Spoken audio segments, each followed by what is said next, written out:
Aleyküm esselam, esselamu aleyküm kırındaşlar. İskender Füküm, bu sualınızda şu Kur'an bilen münasebetlik, yani Kur'an'ı oçuklaydıgan Allah mandak diyen bu mandak emas, asli Kur'an'ın asli demekçi boğunu mavu dep hakikatini oturup koygan bir derslerini oturup koyup koysak, yollap koysak, bizni bir nersini inkar kılıvatkandak bir ufkun payda kılıp, bizden ayrılıp, bizni yalğız kaldırış için tirişçallık köztüp, aşında bir cahan bulavadı demdi bu. Cahan bulavadı. Nurgun adam özünden yalğız kılıştan korkap mı, bu hakikatini sözlenmeyi sükut kılıplama şu. Göçtekli yaşaydıgan bir halet şekilini kaptı. Bu kanda olap gitti bu degen sual ki sualınız. Endi Kur'an Muhammed Aleyhisselam'ın nazil boğan. Muhammed Aleyhisselam en ahirki peygamber. Onundan aval tunci insanın içinden Adem Aleyhisselam'ı peygamber kılıp tallagan bolsa, Adem Aleyhisselam'dan Muhammed Aleyhisselam'a kelgiçe nurgun peygamberler uçmuş kelip, yanılı bu dinin asli haltını şu peygamberler düşendirip geldi, ügütüp geldi. Yani yengilap turdu. Yeni bir narsani ekenmedi, asli haltidan özgürüp qalaymi qallashib ketganligini desa, bütün peygamberler yani bir İslam'ni, bir tevhidni, to'g'ri bir yo'lni, Allohning dinini aynı şekilde yetkizip keldiğimiz. Yani Muhammed Aleyhisselam'ni en ahirki peygamber kıldı. Allah tarafından yani vahiy aladigan peygamberlerin en ahiri kıldı.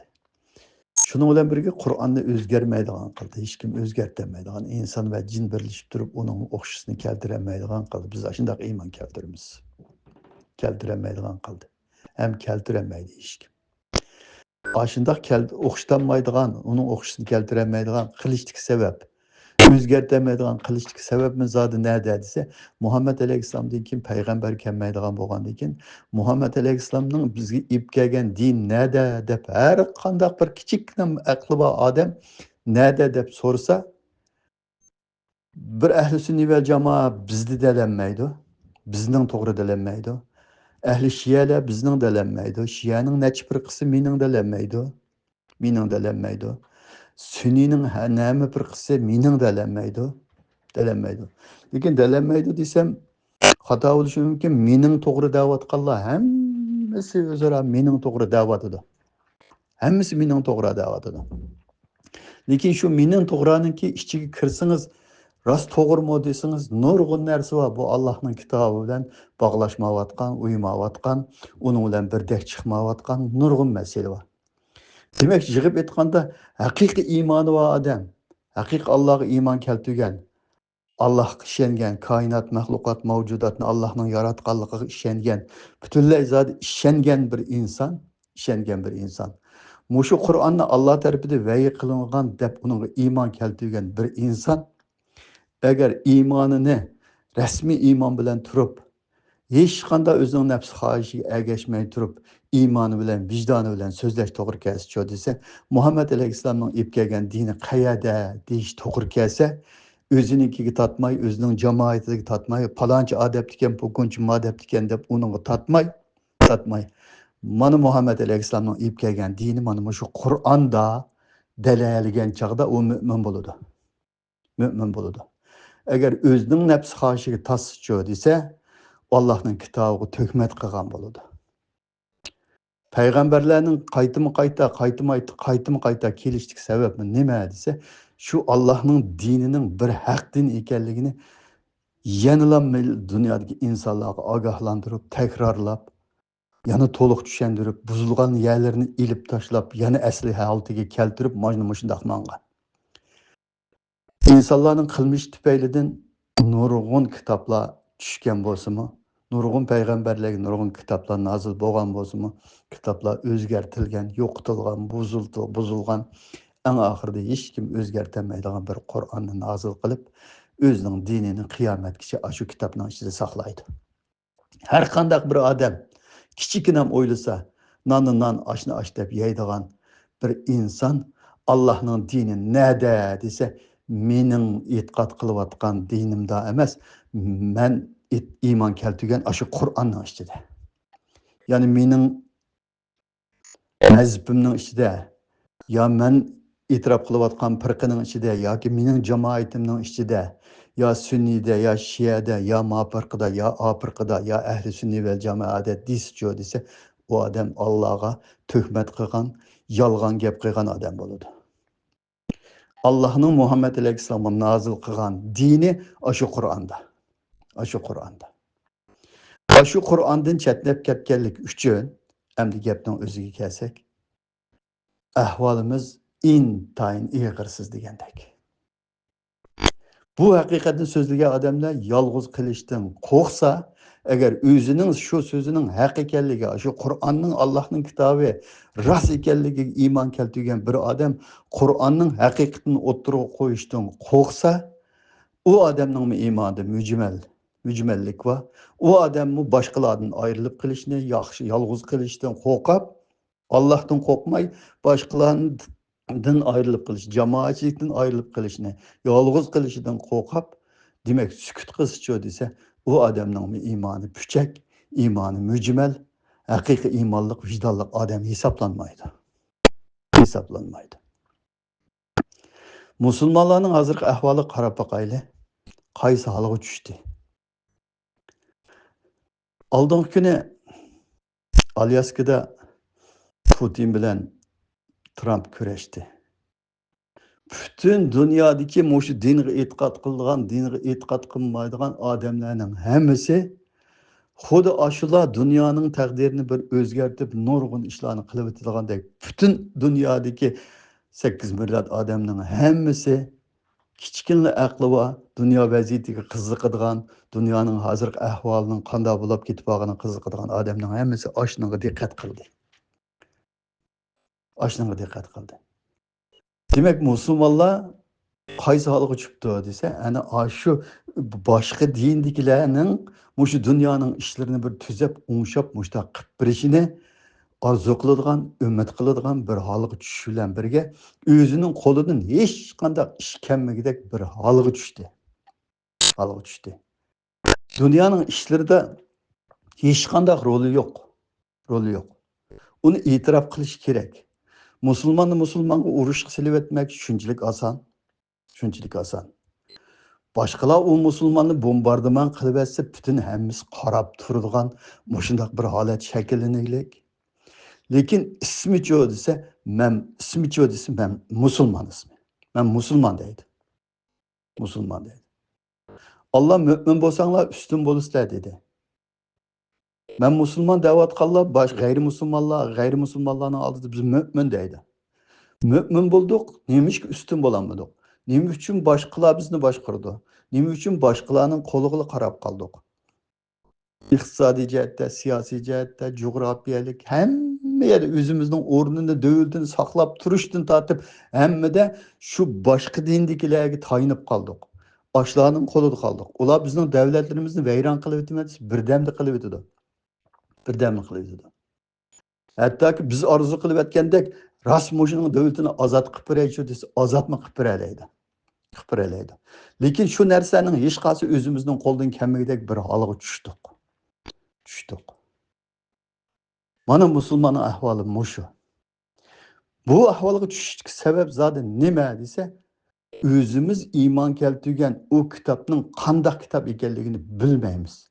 Kim nima deb yozib qo'ysa, shuni din deb agishib ketaverganligimiz uchun yig'ib aytganda qanday bo'lsa ishning kunni ko'raylik. Bu musulmonning hech qanday dunyodagi 2 milliardga yaqin musulmon hech qanday so'z sohibi emas u. To'xta delanmaydi dunyodagi hech qanday yoki Rossiyani yoki Amerikani yoki Xitoyni kuchli davlatlarni to'xta u narsa bunda bo'lmaydi, manda qilamiz deb gapini o'tkazolmaydi. Söz sahibi emas. Fikir qilalaydi, uning fikri qabul qilindi, qilinmasi yo'q. Qilinmasi nima deyapsan sen? Men manda qilma.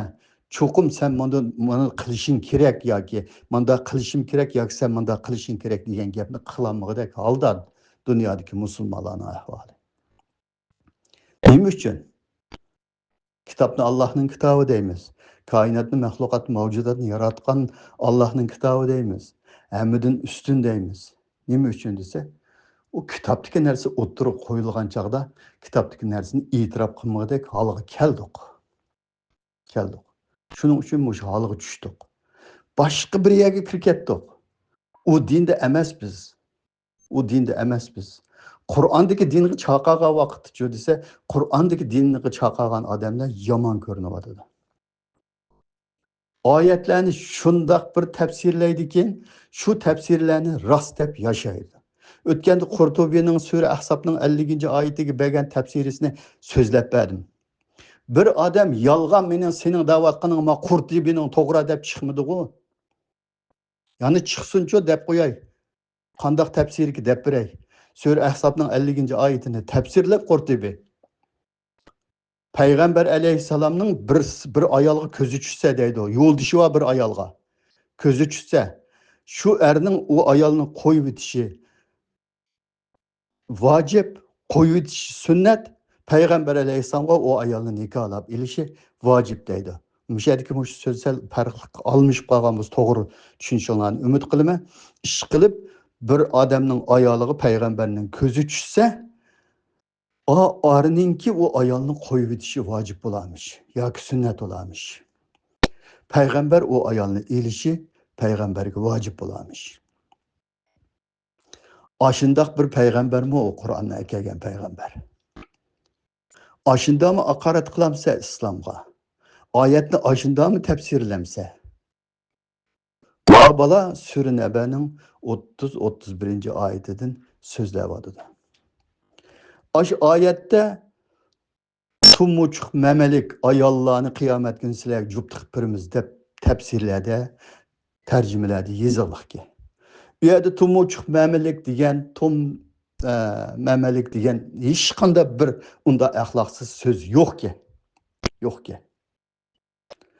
Ayol ve erlerge Allah'ın şundaq bir nimetlerini ziminden çıkardıgan aşındaq bir nimetlerini, güzel nimetlerini ziminden çıkarıp biz o cennetle mukaffatlanıgan, şu yaxşı işini kılgan, hakiki takvalık kılgan, hakiki ihlasmen er ayol müminlerge biz mana muşundaq nimetlerini berimiz degen ki. Dese, aşı yaxşı takvalık kılgan erlerge aşındaq ayollarını berimiz. degan deb mana mushtaq tafsiri qiladi ekan. Yig'ib aytganda Allohning kitobini o'zimizning nafs xohishiga bo'ysundiribla butunlay xotin oladigan bir odamning xotiniga ko'zi tushsa, avliyolarimiz, shayxlarimiz payg'ambarlardan tortib to'kmat qilib payg'ambarlarga xalqning xotinini sening xotiningga mening ko'zim tushdi debla uningdan ajratib elib bilishning o'zini sunnat qilib, vojib qilib so'zlaydigan. Her ayol müminlerge beradigan nimetten sözler bassa, sizlerge manda tumurçuq memelik kızlarını berimiz dedi deb cennetni bir payişxana aylandırıp, eşer bütünleyini şehvet üçün dünyada işlerimizni, ibadetinin hemmini şehvet üçün, yani şu şehvetimizni kandırış üçün bir ibadet kılıvatkan dek köstüdügan muşta ehvallar bu dünyada. Lekin bunun hakikatini o'ttirib qo'ysangiz-chi desa, yo'q sen xato gap qilyapsan deb o'ttirib chiqolmaydi. Xato emas sening da'vatqining Qurtubining tafsiri to'g'ri yoki bo'lmasa Sura Nabaninki manchinchi oyatiga bergan ashunda narsalarni berimiz sana, ashda tumuçuq memelik ayollarni berimiz degani rost deb o'ttirib chiqolmaydi. Oyatning tafsirisiga qarasangiz, oyatning haqiqiy mohiyatiga qarasangiz unda so'z yo'q. Demek şu ulug' bir Qur'onni